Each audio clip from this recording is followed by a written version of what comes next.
What's up, everybody? Welcome back to the Art of Reefing. Today we answer the question, could the perfect pet only cost $10? Stick around. Okay, I'm Nano Reef Nick. Let's be honest, everybody. There's probably no such thing as a perfect pet, but I'm going to give you today my top 5 reasons why the green spotted puffer can be the perfect pet and the perfect addition to your family, and usually can be picked up at your local fish store for under $10. Stick around.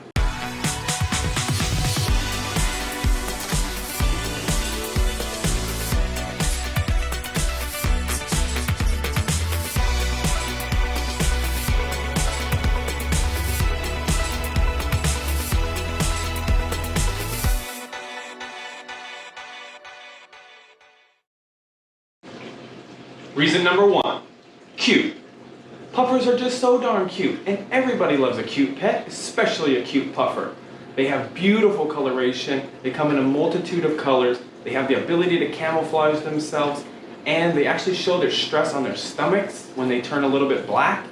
So it's pretty easy to identify when this fish is under stress or something may be wrong with the water parameters, making it another great addition to the family.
Reason number 2, personality to match the cuteness.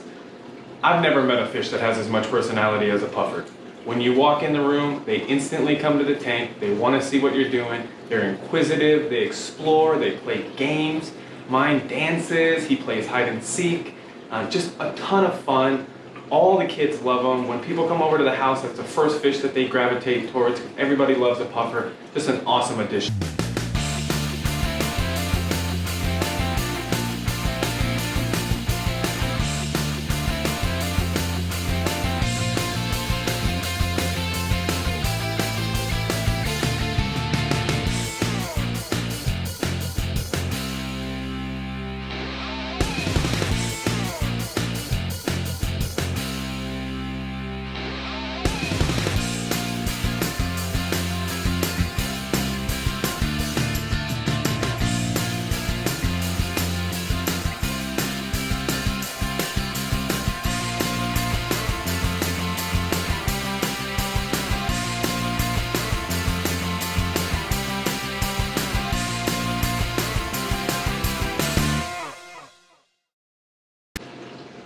Reason number 3, feeding.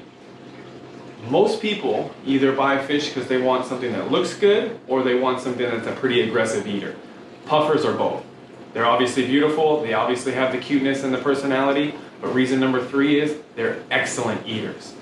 I feed mine a variety of clams, snails, different invertebrates that have a nice hard shell.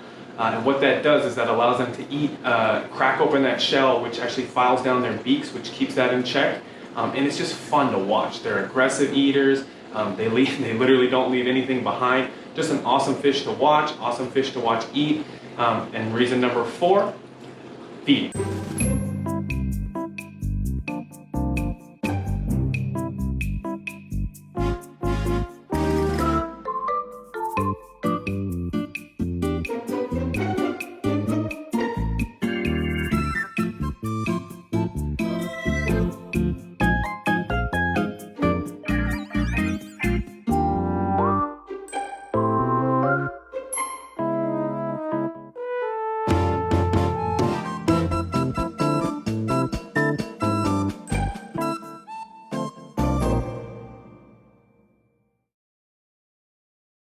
Reason number 4, the setup and the tank.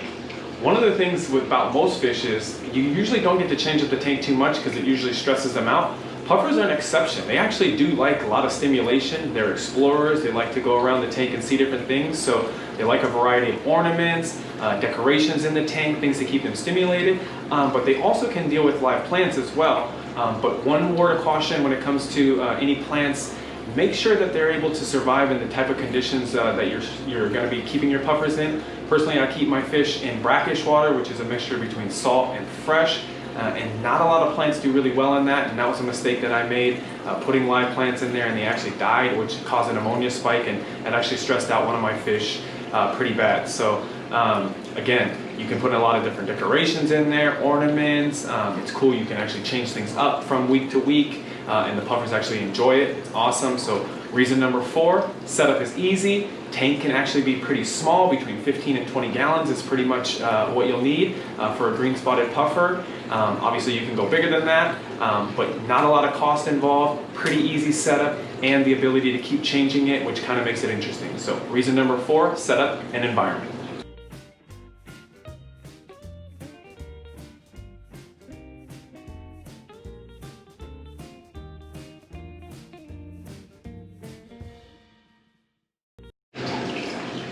Reason number 5, why the green spotted puffer is the perfect addition to your family: the cost. Like I told you, most puffers can be picked up at a local fish store in any metropolitan area in the United States for probably under $10. I picked up a couple of them under 20 bucks. You can usually pick up a tank when Petco or PetSmart is doing like a $1 per gallon sale. You can pick up a 15 or 20 gallon tank for relatively cheap. All I run in my tank is just gravel. I run some plants in there, some decorations which can be inexpensive. I feed them clams and snails, which for the most part the snails are free. The clams only cost about 10 bucks for about a 3-month supply. So overall, you can actually get this setup, puffers included, all for under 100 bucks, which not very many pets are going to be able to do that. And just because it's such a cool pet, you get to check off a lot of the boxes, and it's still under 100 bucks. So awesome choice. So reason number 5, cost.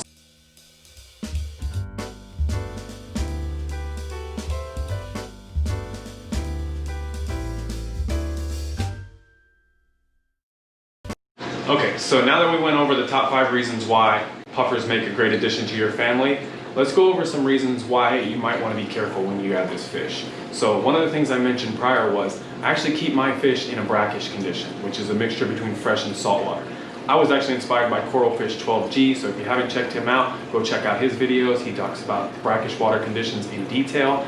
But basically it's a combination where it's not quite fully salt water, not quite fresh water, and as they mature, they actually move more towards a saltwater environment. So what I did is I double checked with my local fish store to figure out what conditions they were actually keeping their puffers in, so that I can make sure that I didn't stress the fish out and match the conditions that they had.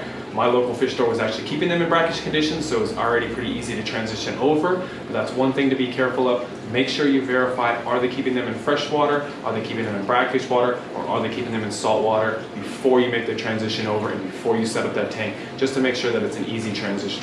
Okay, so along the same lines of making sure that you double check with your local fish store, you want to make sure that you actually have a reliable fish store. So find a reliable source first. That's probably the most important. Make sure that you can actually get healthy specimens, because usually wild pufferfish do come from the wild, and if they do come from the wild, you need to make sure that they've been properly maintained, acclimated, stress kept to a minimum. Otherwise, they're not going to do well in your.